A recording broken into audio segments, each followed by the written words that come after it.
Hey, fellow warriors. Welcome to the Ezer Mindset podcast with your host, Altimese Nichole. She's an award-winning founder to the Ezer Agency, a philanthropist, mother, daughter, and friend. Here with the Ezer Mindset podcast, we cultivate a safe space and community to be inspired by women worldwide that strive to be the best version of themselves boldly, softly, and unapologetically. And Ezer is a warrior created to help. So let's begin to help one another in family, fun, faith, life, and love.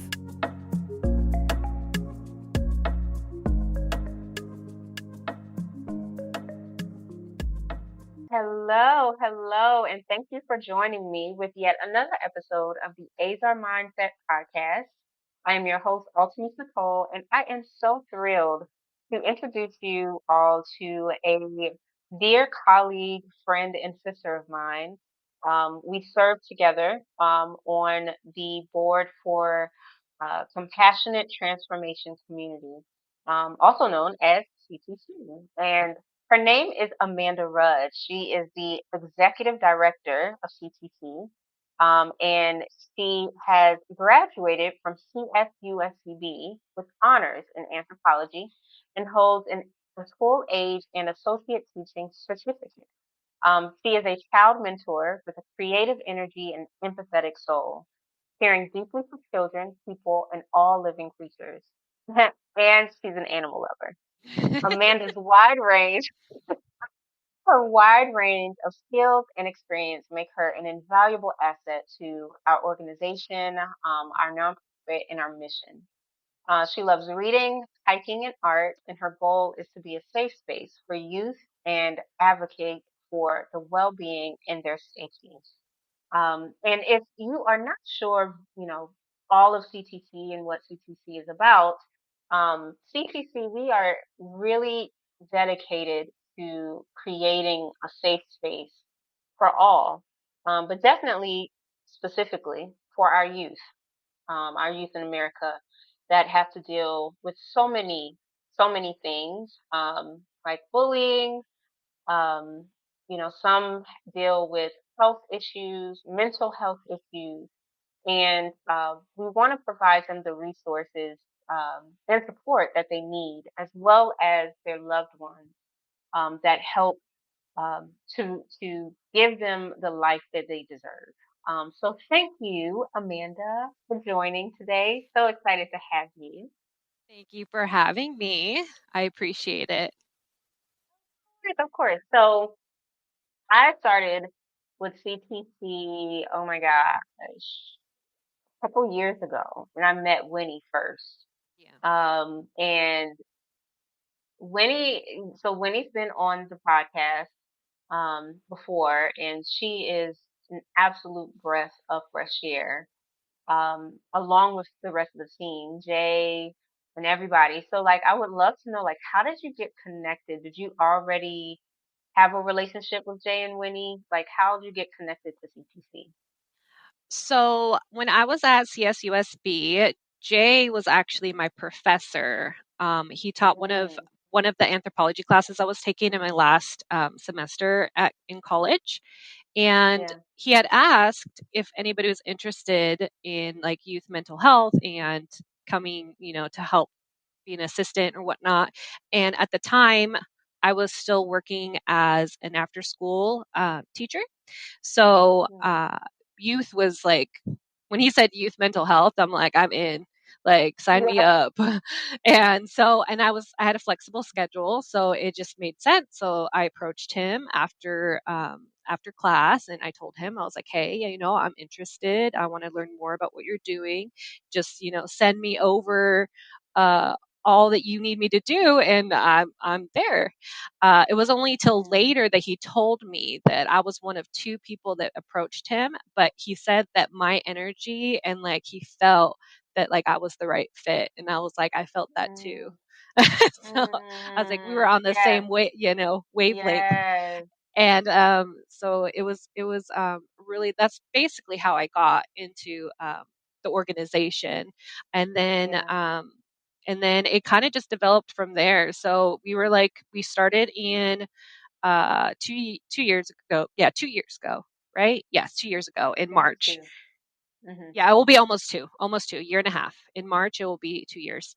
And so I've been with them since March and of last year.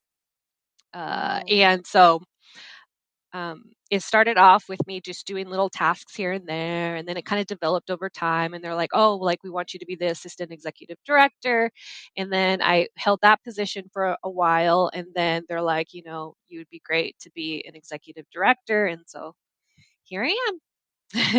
I love it. And you too, like you have such a heart for kids, and it is so wonderful to see. What sparked that passion? Like, was there something specific in your life that sparked it, or have you just always had that connection with kids? I should have grabbed tissues now that I'm like thinking about it because I may cry.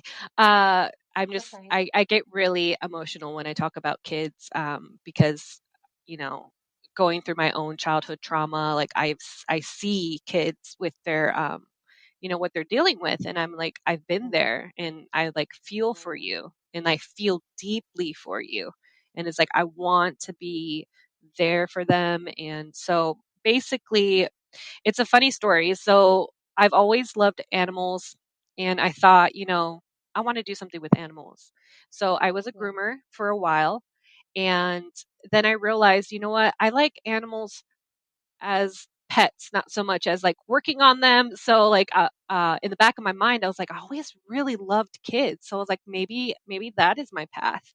So Mm. I ended up taking some classes in child education, and I just started like diving deeper and deeper into that path. And I was like, Yeah. you know what, this is my calling. Like I need to work with kids. And so I was an after school teacher. And that's when I was like, where was this my whole life? Like, I should have done this years ago. I should have been working with kids for like ever. So, just feeling like how much I've impacted them. Like, they're so excited to see me. They're so Mm. appreciative. They're so like, just the spark that like they show me and, you know, that I know that I'm like helping them, like that feeling is like the best feeling, seeing like a Yeah. child change from like somebody who's just like shy and doesn't want to talk, and then all of a sudden like they're greeting me, hugging me, and they're just like super excited to Mm. see me. I was like, that that is it. Not only am Yeah. I do I know that I'm helping them in some way, even if it's just a little tiny bit, like just to make them smile. It's like what I, what I was put on earth for. What I feel like I was put on this earth to help children heal and be their safe space. So Mm. it's a Yes, long I love passion. that. No, I love it. I absolutely love it, and I think that kids, um, they they're pure, Mm, and I don't know, they just have this innate gift inside of them, I believe, right? And I think that as they get older, because of us adults, they conform and they lose a lot of that purity, a lot of that innate empathy, um, and just this connection to their creator, because they have to conform. Even in school, there's rules, and if the child is um, more of a visual learner, right? They're not um, treated differently based off of how they learn best. They have to conform to however the class is being taught. So I love your passion and your heart toward them because it's needed, right? They're just so pure and yeah. so innocent. Um, so in your experience with teaching, right, and dealing with the kids, um, in that season of your life, what are some of the things that they taught you? They so basically, when I was young, I went through my own trauma, and I realized how resilient kids are. Um, Mm, and I realized I was pretty resilient as a child too, like considering what I've been through and stuff like that. Like came off I deal with anxiety still and stuff like that, but like I came through with, I could have gone like down here. I could have been like mm, let everything like control me, and just yeah. went downhill. But I was able to, combat that for the most part and move on with my life. And I realized a lot of children, uh, if they have the right support, they are very resilient. They can bounce back. They just need that, environment that promotes that resilience for, it to come Mm, out. But yeah, it's very inspiring to see kids, go from, um, being bullied to being like a leader, and I've yeah. actually experienced that. I only did it for like 2 years, but in that short amount of time, it was amazing to see, kids like doing so like not well in their like homework life. And then all of a sudden, like they're getting their homework done in like half the time that it used to take them. And it's just really Yeah. awesome to see. So that's what they taught me. Yeah. We can all be Yeah. resilient. Yes, I love that. I love that. And through CTC, we had this amazing gardening program where Mhm. we would teach kids invaluable lessons connected to gardening and life, and how kind of the two are parallel. And you know, in as you plant seeds in the ground, right? Our lives are very much the same. Um, and sometimes those seeds are our decisions. You know what I mean? Like um, sometimes it's um, different situations that we find ourselves in, or any, things like that. And I absolutely love that program. Tell me, how did the kids, because you were like on the ground with them in the in the program, so like, Yeah. how did they receive it? Like, how was that experience? So I love that you brought that up because, like, that's one of another things that I'm really passionate about is getting kids back into nature because it's a Mm, very powerful tool to help them r- not only like regulate their emotions and stuff, but like really learn a skill, mm, learn patience, learn, to be nurturers. So just back when we didn't have technology, right? We right, used to play right. outside. We used to play outside. Yep, I remember yep. making like We mud had to be home by pies. the street when the street lights come on. Yep, Yeah, exactly. I used to ride yep, my bike and pretend it was like a car, and I would like go like all over the place. It was a different time, and nowadays it's like technology is like taking over everything, right? We use technology for yeah, everything. So the idea with this, program, which is called Flourishing Fields, is that we are trying to get kids back into that, um, period of life where they're just exploring and, experiencing like different, um, textures and like just learning mm, how to like basic things, just putting the seed in and putting the soil on and like watering it and then see what comes out of it. So yeah, it's like, really awesome program. The kids absolutely loved it from what I've experienced.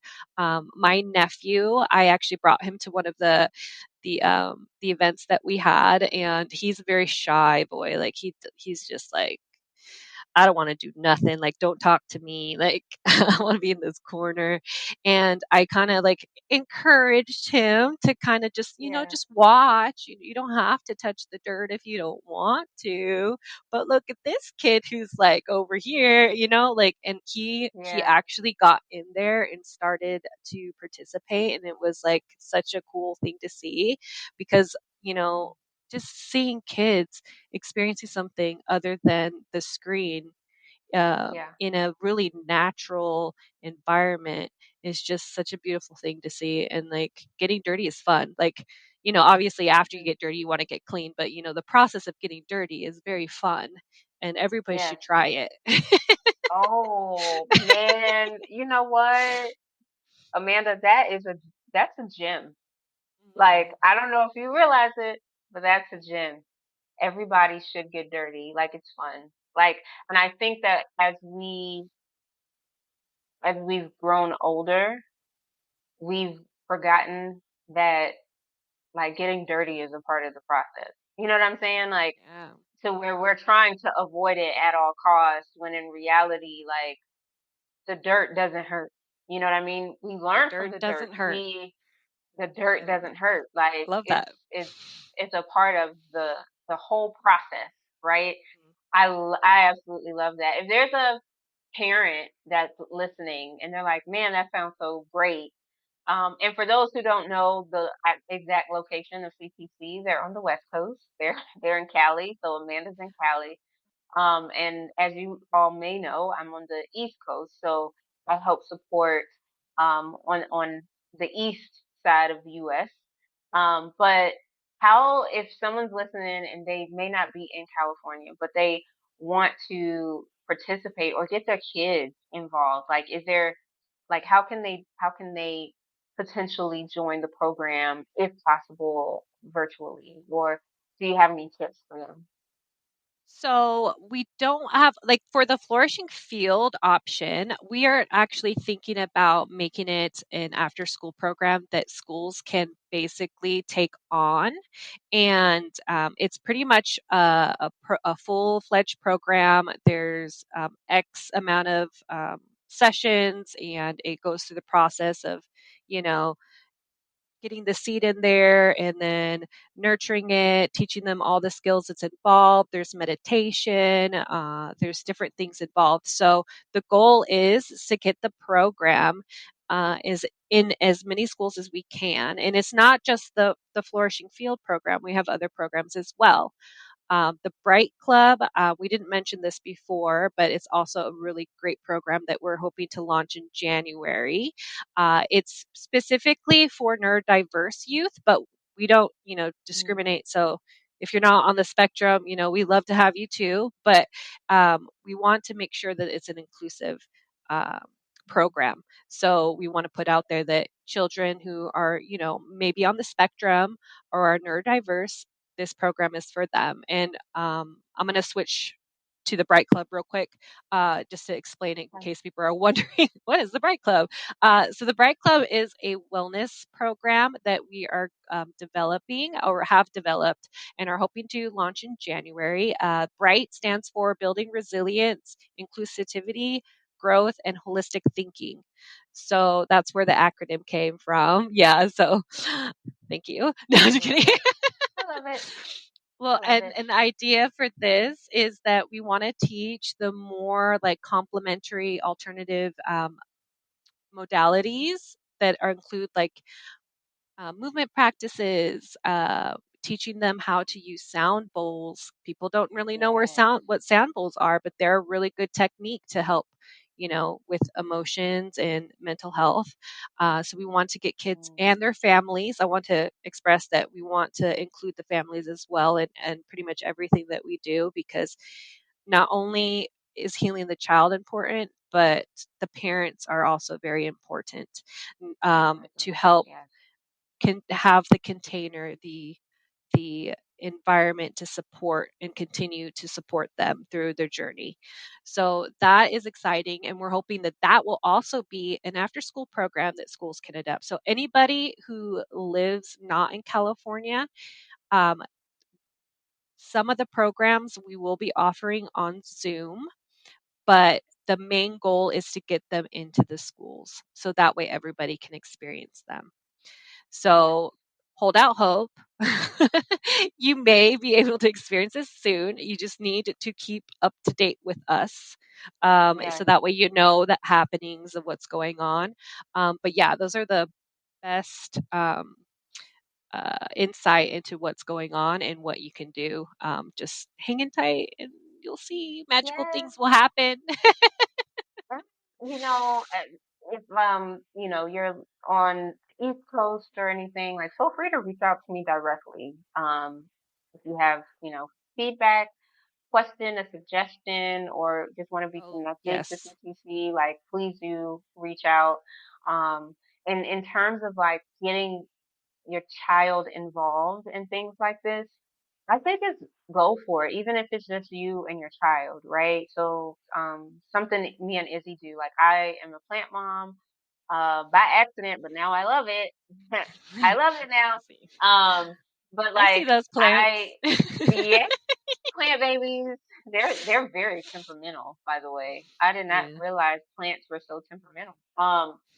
But like I include them in process of repotting the plants and watering the plants. And one day, like I even told her, like she was watering one, and I said, talk to it. I'm like, yeah, be like, hey, girl. She's like, how do you know it's a girl? I was like, well, I can like get some of the leaves off and it makes a baby. So I'm assuming it's a girl, maybe a boy. We don't know. You can say he. I don't know. I was like, but talk to it, So get your kid involved. Like create little rituals or little things you can do with them. And Absolutely. definitely stay connected to CTC to just learn more about the virtual opportunities there. Um, but yeah, there was something you mentioned about the importance of communicating with the kids and the parents because the environment for the child matters. And I think that's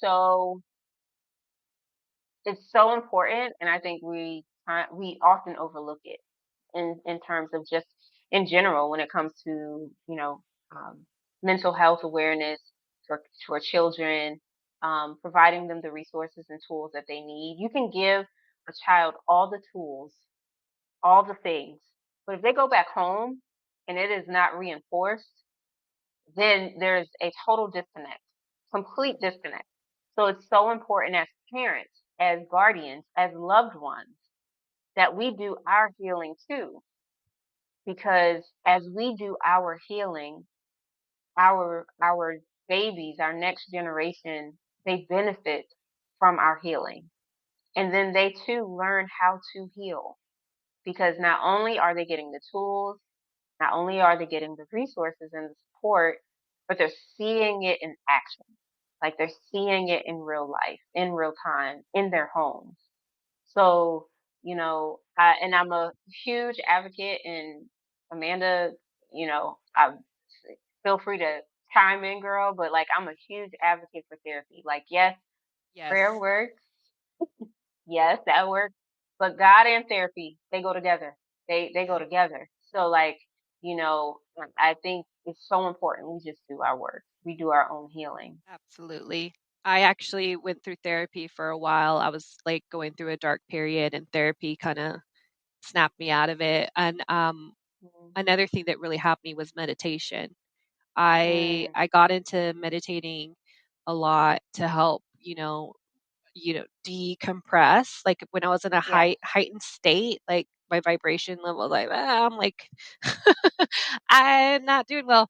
I knew that was like a cue that like I needed to rest, right? So yes, meditating with purpose too, not just like laying there and like sleeping, but going through the process of like checking in with your body, seeing what doesn't feel right. And there's a lot of great podcasts and stuff out there for like 5-minute meditation stuff, and I yes. honestly think that's amazing.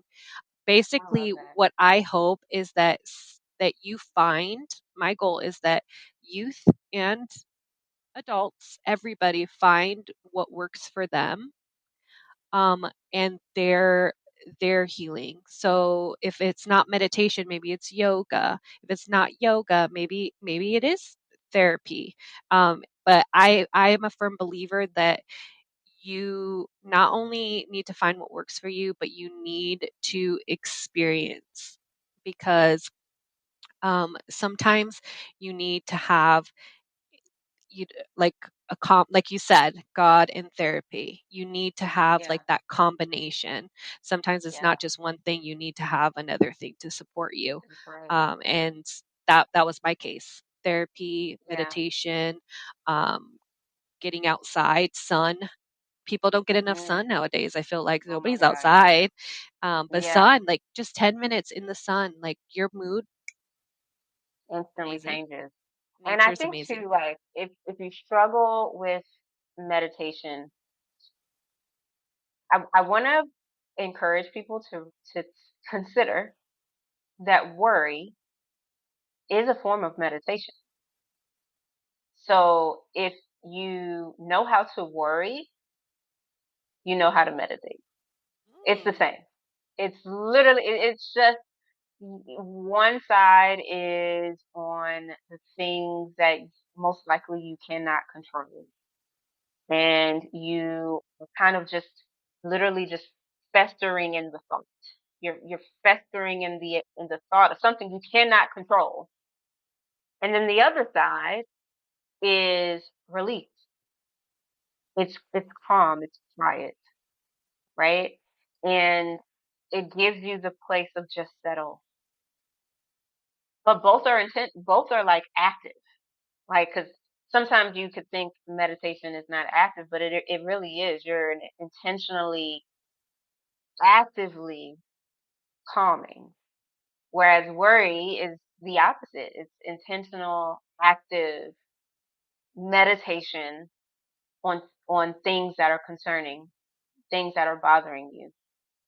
So I just wanted to put that out there because I think, one of the things I hear often is like the difficulty of meditation when it's we do it already. And sometimes and oftentimes we do it without even realizing that we're doing it. So it's just a matter of us, kind of shifting our perspective quite a bit.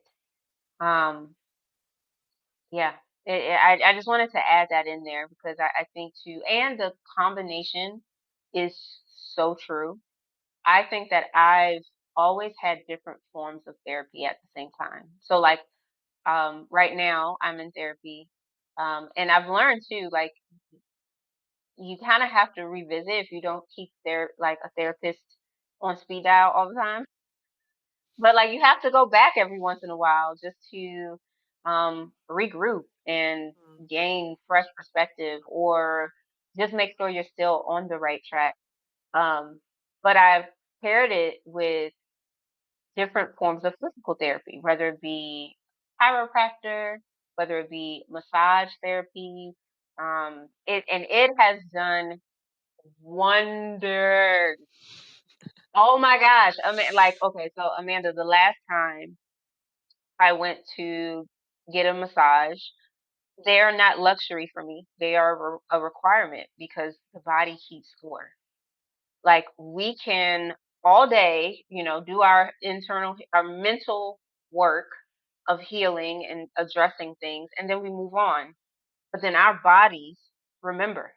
They remember what we Absolutely. went through. And it's so astonishing to me. The last time I went, the massage was painful, but I like it that way. I like it like, girl, get the knot, You're like, get the you're like, get get that, the knot out. get that Yeah, elbow in there. yeah. Put that elbow in, rub it real hard, like I love it. I love it. Yeah. And so I was like walking to my truck, and as soon as I got in, I felt a rush of sadness.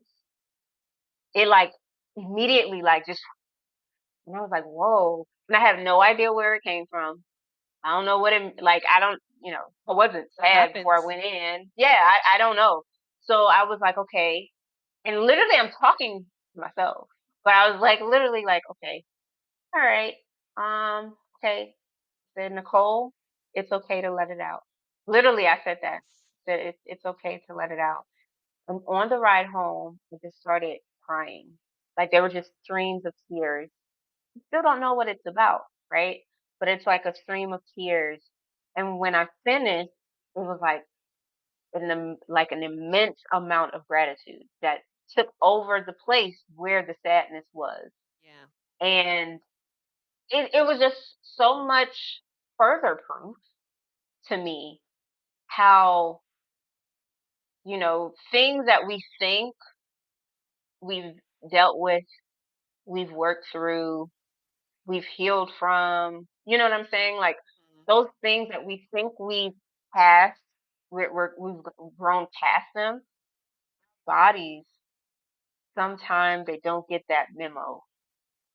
So, and that's where, potential illness can come from. Like, I think there have been studies about that, like, where, like, you know, it starts with stress, and stress can literally just wreak havoc, and then you find yourself sick and, like physically ill. Yeah. Um, I'm a firm believer of that. I've gotten yeah. sick from grief before. My Mm, grief was from, well, I've had grief a lot through my wow. life, but my first time of deep grief was when I was a kid and I had this pet and I was like attached to it. It was a cat. His name was Oliver. Yeah. He was the best cat. Oh, And he ran away and I was devastated. Like couldn't find him anywhere and I literally made myself sick. Like I got wow. like a fever and all that stuff. So it's crazy just how much your body is like telling you something and you can really Mm, make yourself sick just from your emotions and stuff. So yeah, when you said that I was like, yeah. Um it yeah. was yeah. How old were you? I was I believe I was 12 or 11. Yeah, because I Mm, remember it was in our new house and we had moved there when I was 10. And I think it was like mm, I had the cat for that 2 years, so it makes sense that it was probably about 12 years old, maybe 11. Um, but yeah. yeah, he was my best friend. And I'm since then, I was like, wow, if you get so upset, you can really make yourself sick. And I was like, this is proof. I Yeah. was sick for days. Oh my gosh, it was the worst. And I was like, what is wrong with me? Is this just bad Wow. timing? Like, was I supposed to get sick? No, it was because of the grief I was feeling. I was feeling it so Yeah. deeply that I I just, have a yeah. question. Yeah. How how did your parents respond to your grieving? You know what? Like, did they? Yeah. I don't really remember. My dad, though, I do remember. He actually, so my cat had ran away before, and my dad Yeah. like would like drive around, and he actually found him the first time. He was gone Mm, for maybe a few days for that, but then the next time he ran away, obviously we we didn't know how to keep our cats inside. We had them go outside. They were outside cats. But the second time that he ran away, I say he ran away. I really don't know what happened. He could have gotten hit by a car or whatever, but that he never came back the second time. Um, that's yeah. when I got sick. But my parents were somewhat supportive, I guess. It's hard to remember because I was really in a not good place. So I remember laying Yeah. on the couch a lot and like just kind of melting. And my mom's amazing. Like she probably was there, like giving me soup and stuff because I was literally sick, like fever and Yeah. everything. Yeah, and Yeah. it happened Yeah. like 4 or 5 days after my cat ran away. So Yeah. it's Yeah. crazy. The reason I ask is because I think that we as adults, we we don't realize how things really impact kids.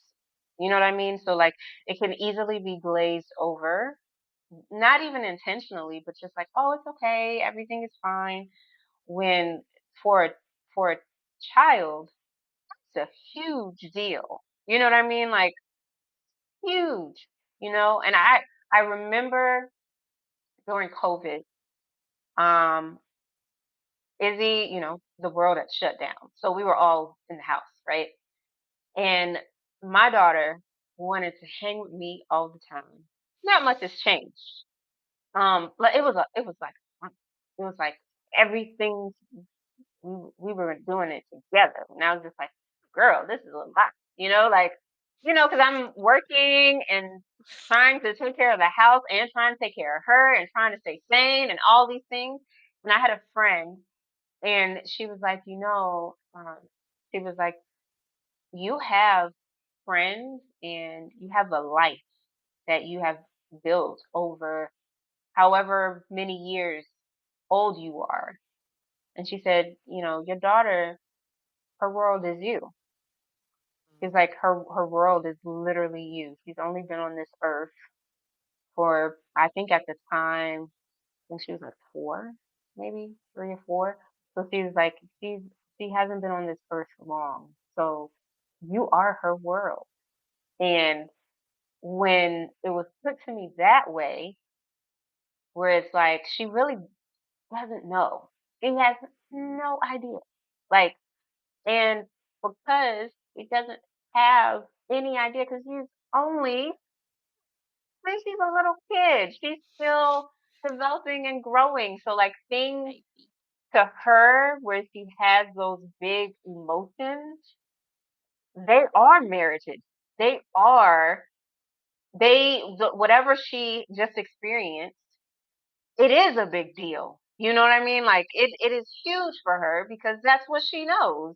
And I think that as adults, um, I want to challenge us to do a little better in just considering, if we were in their shoes, which at one point we were, like if we were in their shoes, how would we want someone to address uh, our feelings? You know, I just think it's so important because I saw a reel not too long ago, and kind of similar to your experience. His daughter, um, his daughter's sister died, so they, and I think she was a little younger. I think she was like maybe around 6, 7ish. But he was really intentional of like helping her process through her grief and letting her know it's okay to cry. Like, yes, this is to an adult. Yes, this is a sis, right? But to that child, that was a friend. Like that was a friend. So he like helped her through the grieving process, and I thought it was beautiful. So it just made me think, like, you know, do we allow kids to grieve? Yeah. You know, um, in life things, because they're kind of like package deal with whatever Yeah. guardian they're with. Yeah.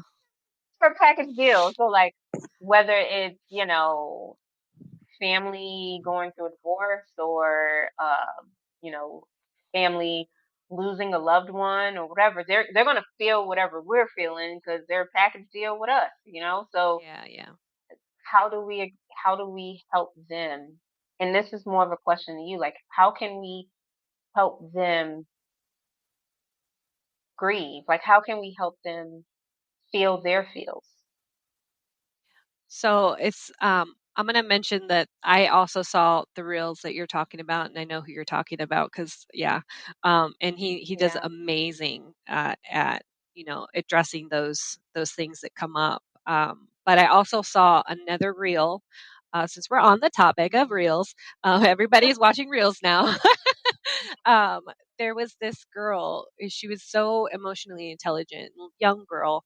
I think her parents like taught her this, but what they used to say, or she said, all emotions are welcome, Mm. but not all behaviors are. So, Mm. so teaching kids basically that you can. I wish I knew who this girl was because she pops up on my feed all the time, but it's not my saying. This little girl is saying this, and I'm like, wow, that is actually like so right on the dot, right? Because we want to teach Yeah. kids that you can have all of these emotions. It's important to have emotions because all emotions need to be felt in some way or Yeah. another. But the behavior is what I think parents have a hard time addressing, right? Yeah. Is the Yeah. behavior part, like the reaction of the emotion. They're mad, right? So instead of just like sitting with their anger, they throw Mm. something, they hit something. Yeah. So I feel like parents don't know how to deal with that, so they go to Mm. like they snap, right? Don't do Mhm. that. Don't, like we don't do that, like, to that kind of thing. And I'm not bashing any parent that, that Right. does that. We all make mistakes. We all do that. We all, there's moments where we're like, oh my gosh, just stop.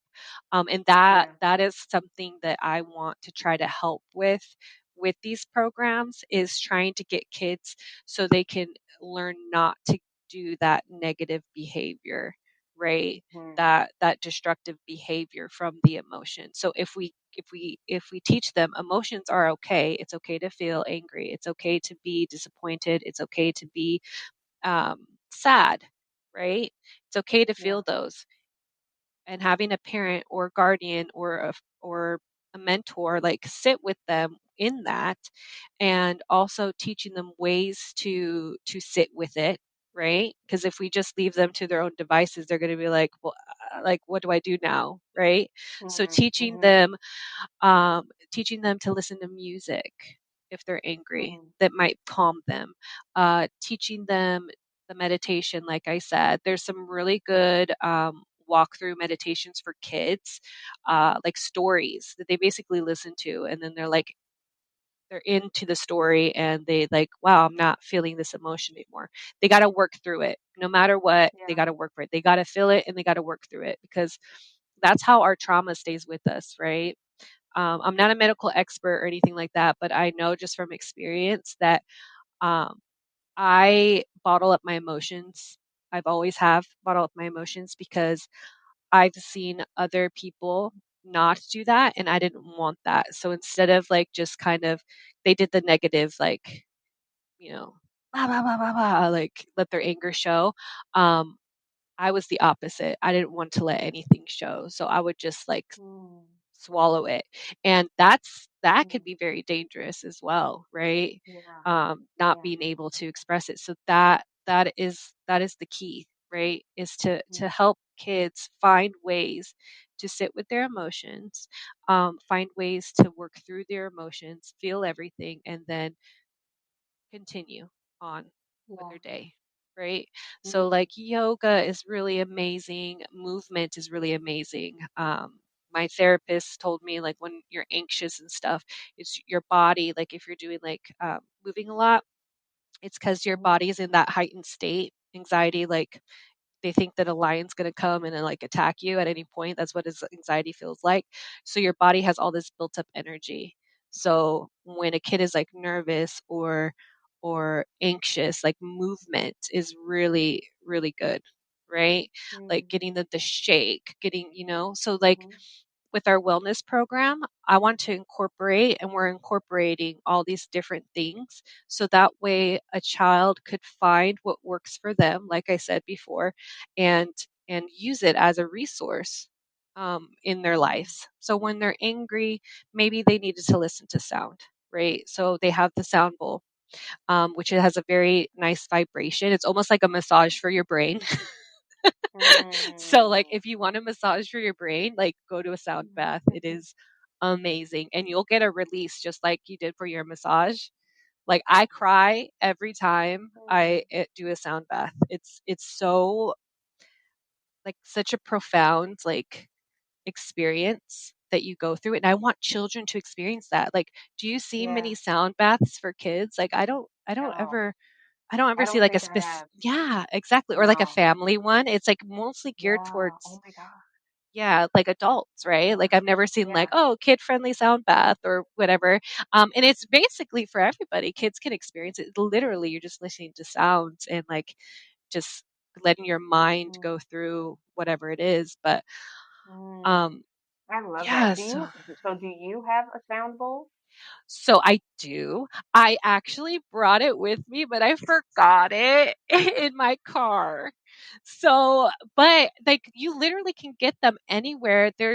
I have a tiny one. They have bigger ones, but the Mhm. tiny ones are easier to use. So if we were teaching a child to use the sound bowl, we're using the small ones.